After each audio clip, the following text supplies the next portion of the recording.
In today's video, I'm going to teach you how to use columns in Monday.com. Columns are the backbone of any board in Monday.com. They hold your data, shape your workflow, and make it easy for your team to track progress at a glance. Let's walk through how to find your board and add exactly the columns you need step by step. Start by opening Monday.com and heading to the home view. From here, look to the left and choose Workspaces. This is where all your boards are organized. Pick the workspace you're working in, then open the specific board you want to update. Once your board is open, move to the far right of your columns. You'll see a small plus icon next to the last column header. Click that plus sign to add a new column. When the column center opens, you can use the search bar at the top to quickly find what you need. If you already know the type a keyword like status, date, or people to jump straight to it.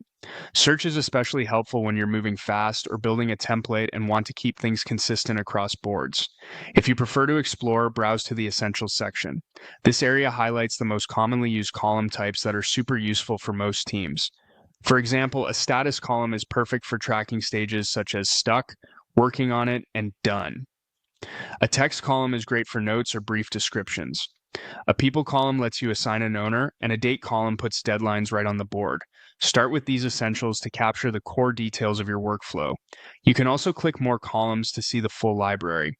The column center is organized into categories, making it easy to discover options that fit your use case. Essentials will always be front and center, and beyond that, you'll find many more options designed for scheduling, numbers, files, and other specialized needs.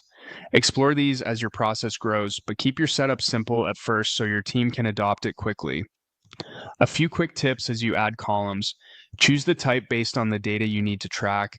Keep naming clear and consistent, and arrange columns in the order your team works by dragging them left or right. After you add a column, give it a descriptive name and try it on a sample item to confirm it behaves the way you expect. That's it. Open your board, hit the plus sign, search or browse essentials, and use more columns to explore categories when you're ready.